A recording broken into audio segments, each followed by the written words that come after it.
Meu nome é Marcos, e se você me visse há 5 anos na foto do meu casamento, diria que eu tinha tudo. Um sorriso largo, uma esposa linda, a Carla, ao meu lado, e um futuro que parecia tão brilhante quanto os flashes das câmeras. Nós éramos aquele casal que todos admiravam na igreja. Jovens, cheios de sonhos, servindo a Deus. Parecia o roteiro perfeito. Mas o que ninguém sabe é que por trás das portas fechadas da nossa casa, o roteiro era outro. Era um filme de guerra. Tudo começou pequeno, como uma rachadura fina em uma parede que parece inofensiva. Uma palavra áspera depois de um dia cansativo de trabalho. Uma crítica sobre um gasto que ela fez. Uma noite em que eu preferi o futebol na TV a uma conversa com ela. Eram coisas pequenas, coisas que a gente ignora e chama de fase. Mas essas pequenas rachaduras, quando não são consertadas, se aprofundam. Elas comprometem a estrutura toda. Nosso primeiro grande abalo foi financeiro. Eu perdi meu emprego de forma inesperada e o peso do mundo caiu sobre meus ombros. O medo de não conseguir prover, a vergonha de falhar me transformaram. Eu me tornei um homem irritado, silencioso. Carla tentava ajudar, me dar ânimo, mas eu via suas palavras não como apoio, mas como cobrança. Você já mandou currículo hoje? Ela perguntava com a melhor das intenções, e eu ouvia. Você ainda é um fracassado? Eu comecei a me fechar. O diálogo que era a base do nosso relacionamento morreu. Nossas conversas se tornaram puramente funcionais. Pagou a conta de luz? Precisa de algo do mercado? O riso desapareceu da nossa casa. O carinho se tornou uma memória distante. Nós não éramos mais marido e mulher. Éramos dois estranhos dividindo o mesmo teto, as mesmas dívidas e um ressentimento crescente. A intimidade foi a próxima a morrer. Como eu poderia tocar a mulher, que na minha cabeça distorcida me via como um fracasso? E como ela poderia se entregar a um homem que a tratava com a frieza de um iceberg? Dormíamos na mesma cama, mas havia um oceano de distância entre nós. Eu me lembro de noites em que eu ficava acordado, ouvindo a respiração dela e sentindo um nó na garganta. Eu sentia falta dela, mesmo com ela ali, a centímetros de mim. Mas o orgulho é um carcereiro cruel. Ele me impedia de estender a mão e dizer: "Me perdoa, eu preciso de você." A guerra escalou. As discussões se tornaram explosivas. Começamos a usar palavras como armas, mirando nos pontos mais fracos, um do outro. Eu a acusava de não me apoiar, de ser materialista. Ela me acusava de ser um marido ausente, de tê-la abandonado emocionalmente. E a verdade dolorosa é que nós dois tínhamos razão. Em nossa dor, nos tornamos especialistas em ferir.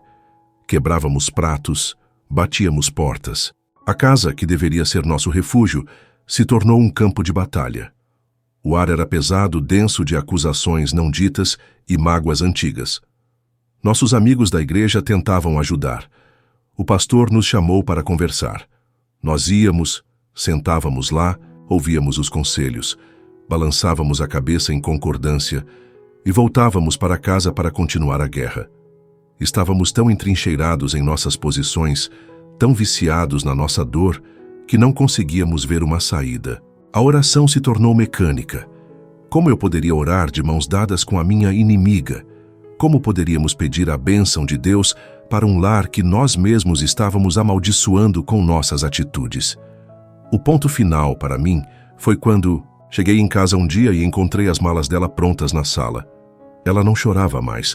Seus olhos estavam vazios, resignados. "Eu não aguento mais, Marcos," ela disse com a voz firme. "Isso não é um casamento. É uma tortura diária. Eu vou para a casa da minha mãe." Naquele momento, em vez de lutar, eu senti alívio. O alívio do soldado exausto que finalmente se rende. "Tudo bem," eu respondi, sem nenhuma emoção. "Acho que é o melhor a fazer." Ela foi embora. E o silêncio que se instalou na casa era ensurdecedor. Nos primeiros dias eu aproveitei a liberdade. Comia na hora que queria, deixava a toalha molhada na cama, assistia TV até tarde. Mas a solidão é uma fera que se alimenta do silêncio. E ela começou a me devorar. Cada canto da casa tinha uma memória dela. O cheiro do seu perfume no travesseiro, a caneca de café que ela usava toda manhã, o eco do seu riso, A ficha caiu. Eu não a tinha perdido naquele dia. Eu a vinha perdendo todos os dias, por anos.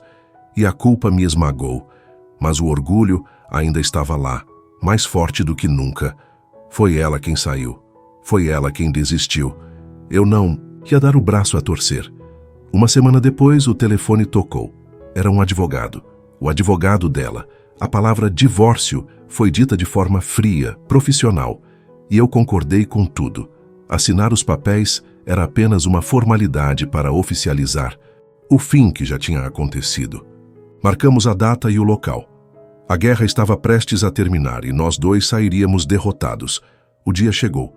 Uma terça-feira cinzenta, chuvosa, que parecia um reflexo do meu mundo interior. Eu não dormi na noite anterior. Fiquei revirando, na cama repassando cada briga, cada erro, cada oportunidade perdida. Pela primeira vez em muito tempo, a raiva deu lugar a uma tristeza profunda, avassaladora. A tristeza de um fracasso definitivo. Eu me vesti como quem vai a um funeral. Terno escuro, camisa preta. Olhei meu reflexo no espelho e não reconheci o homem que vi. Os olhos fundos, a barba por fazer, a expressão de derrota. Onde estava aquele jovem sorridente da foto do casamento? Ele tinha morrido em algum lugar no meio do campo de batalha. Cheguei ao escritório de advocacia 10 minutos adiantado. Sentei-me em uma sala de reuniões fria, com uma longa mesa de madeira polida que parecia um caixão. O ar-condicionado estava no máximo e eu sentia um calafrio que não era só pelo frio. Carla chegou pontualmente. Ela estava mais magra. Havia olheiras profundas sob seus olhos, mas ela carregava uma dignidade que me desmontou. Ela não me olhou. Sentou-se na cadeira mais distante possível do outro lado da mesa. O silêncio entre nós era mais pesado do que todas as palavras duras que já tínhamos trocado. O advogado entrou, um homem de meia idade com um ar cansado, como se já tivesse visto aquela cena 1000 vezes. Ele nos cumprimentou com uma formalidade desconfortável e espalhou os papéis sobre a mesa. Bom, ele começou, aqui está o acordo de divórcio consensual. Eu preciso que vocês leiam com atenção e, se estiverem de acordo, assinem nas linhas pontilhadas. Ele nos entregou os documentos.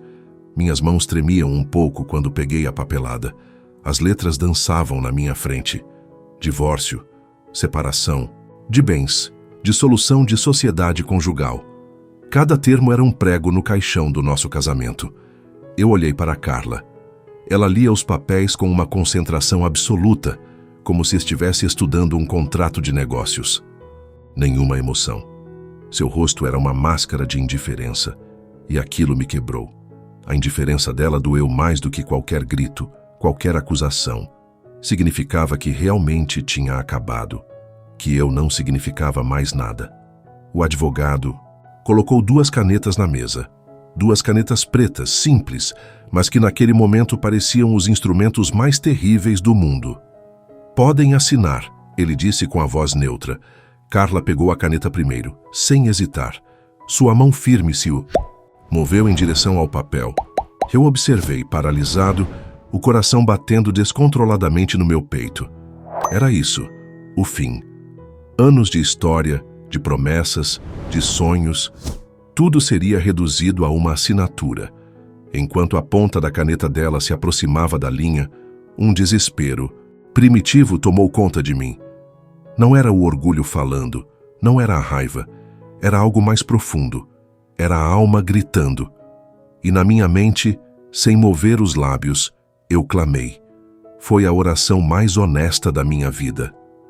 Deus, se o Senhor existe mesmo, se o Senhor ainda se importa, faz alguma coisa. Eu não quero isso. Pelo amor de Deus, não me deixe fazer isso. Foi então que aconteceu. No exato instante em que meu clamor silencioso subiu, algo mudou na sala. Não foi uma luz do céu, não foi um anjo aparecendo. Foi mais sutil e, ao mesmo tempo, mais poderoso. Eu ouvi uma voz, não com os meus ouvidos, mas no meu espírito. Uma voz clara, firme e cheia de uma autoridade que eu nunca tinha sentido. E ela disse apenas 3 frases. Eu estou aqui. Não assine. A guerra acabou. Um arrepio percorreu minha espinha. Meus olhos se encheram de lágrimas instantaneamente. A voz não era de condenação, mas de libertação. A guerra acabou. Não. Era uma sugestão, era uma ordem, uma declaração. Naquele mesmo segundo, do outro lado da mesa, a mão de Carla parou, a milímetros do papel. Ela soltou a caneta que rolou pela mesa. Ela levantou a cabeça e olhou para mim. Pela primeira vez naquele dia, ela realmente me viu.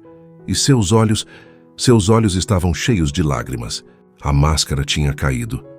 Marcos, ela sussurrou, a voz embargada. Eu não consigo. O advogado nos olhou confuso. Algum problema, senhora Carla?